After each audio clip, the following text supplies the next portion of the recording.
In 49 other states, it's just basketball, but not in Indiana. That's why when Columbus North basketball standout Josh Speidel took the courts, we as a community supported him. And when he signed his letter of intent to play at the University of Vermont, we were excited for him and his family. Unfortunately, on a Super Bowl evening, Josh had a near-fatal accident that left him fighting for his life. Recently, we sat down with his friends, and family to discuss what happened and his journey back to health. On February 1st, 2015, Super Bowl night, Super Bowl Sunday, Dave and I were watching the Super Bowl, just the two of us. Earlier, Josh had said, I'm going to go to the gym and shoot and get something to eat. And that is very typical. And so we were watching the Super Bowl, and there was a caller ID popped up on the TV. I know it was an unknown number. I'm like, who in the world's calling? And so we ignored it. And then just a couple of minutes later, there was a phone call that came through again, and it popped up Columbus Regional Hospital. And I think we both jumped up and immediately knew something had happened. And they told us that they had Josh at Columbus Regional. They were preparing to lifeline him to Methodist, and we needed to get there as soon as possible. And we hopped in the car. Of course, so many questions. I mean, there were so many questions going through our mind of, okay, all right, so he probably went to, I bet he went to Chipotle. Okay, so that could have been on 31, because we didn't know. So we were trying to answer our own questions, trying to make sense of it. And we made a phone call to both of his sisters. Jamie was in Missouri, Michaela up in Kokomo, with just, this is what we know. That just start praying. Girls, start praying.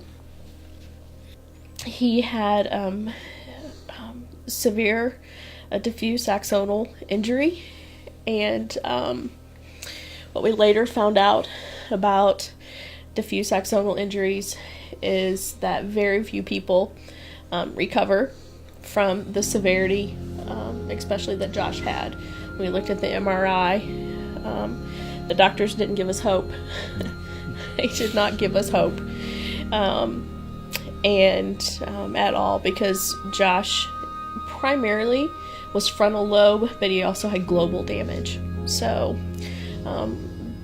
there weren't any parts of his brain that didn't have some type of damage. And so he was in a coma for over 4 weeks, and that was not a medically induced coma. Josh and I often talk about that he was owning that thing. It was his. And then it was a really slow process coming out of that. But as Josh says, we celebrate every little thing. Mm-hmm. Everything is a reason to celebrate, no matter how little. We've known Josh since they were young. I mean, it's it's amazing what a fine young man he is. He, it's just, he's defined by a lot of people by his basketball, but they don't realize what a great kid he is, and how inspiring he is for everybody. He'd come over to our house, hang out, and we had a lot of good talks, and it's amazing that the outpouring of people that Josh has reached. And you think in Columbus, that's the only place he's ever reached, but he's reached in other countries, I'm sure, and a lot of other states. And I just want everybody to know that he is such a great young man, and like I said before, unfortunately this has happened to him, but I just am so glad that I am this close, and to be able to see his journey and to see where it's going to take him, because I've always said great things. Josh Speidel will do great things in his life, and I truly believe that. And we've just barely scratched the surface of where he is 2 years in, and I'm just glad that I'm this close to be able to watch the inspiring things that he will do in his life, because they will be great things. I really truly believe that. Me and Josh, grew up playing sports together. We met each other at a young age, grew up just playing all different kinds of sports. I think it was cool just to see, as we were growing up, both competitive, and would love to.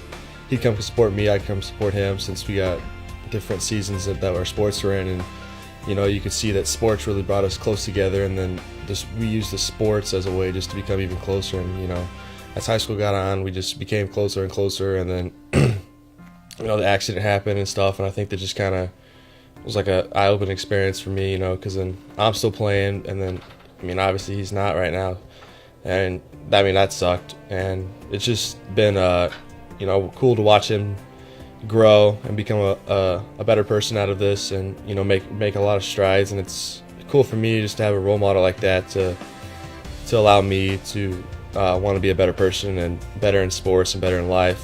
And I used him as an inspiration for me to play and stuff, and it's nice to have him as that best friend growing up that you can always bounce things off of, and just someone that's you will always be there for you, and you'll always be there for him. And it's just great to have that relationship with him. When the accident happened, and going up there, and like we was talking about earlier, to see him laying there, and when you have kids of your own, you can kind of put yourself and thinking of man, what would I do if this was my kid? And to see him go off and go to college is just it's amazing, and it's neat to see how through this, what we think is it's an awful tragedy, which it was, but how God is using him in powerful ways, and to see the many people that he's impacted, whereas he may not have had that opportunity. And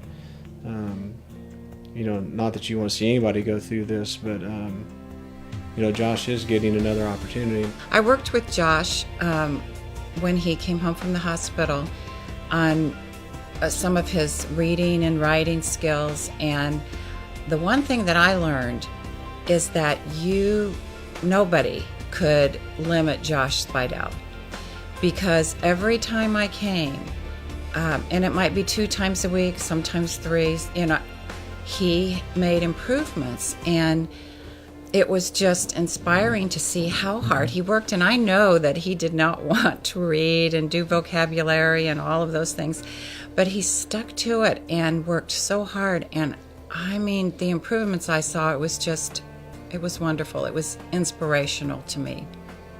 We saw that little note in the newspaper about Josh's accident, and just got in the car and went up to the hospital to see how we could participate, how we could pitch in, what they would need. And so for me, that's been really the neat thing, is just how all the pieces have come together to help Josh. And it's just so much, it's so fulfilling to be a part of that journey, and just been really special.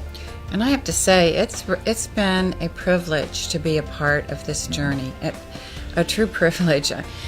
Lisa said thank you to me, but thank you to you, and thank you for allowing us to be a part of that, and thank you to you, Josh, because you are an inspiration to me. So the inspiration that Josh continues to give our family is just amazing to me. When we go for weeks and months and we don't see him, and then we see him, I'm continually blown away at how much progress he is continuing to make. And so, as we've all said, he's just getting started.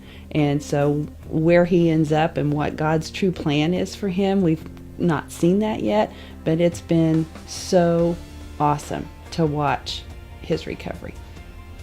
I don't think, as Mom and Dad say, I don't think I'll ever truly know how much support that I got, because it was so much.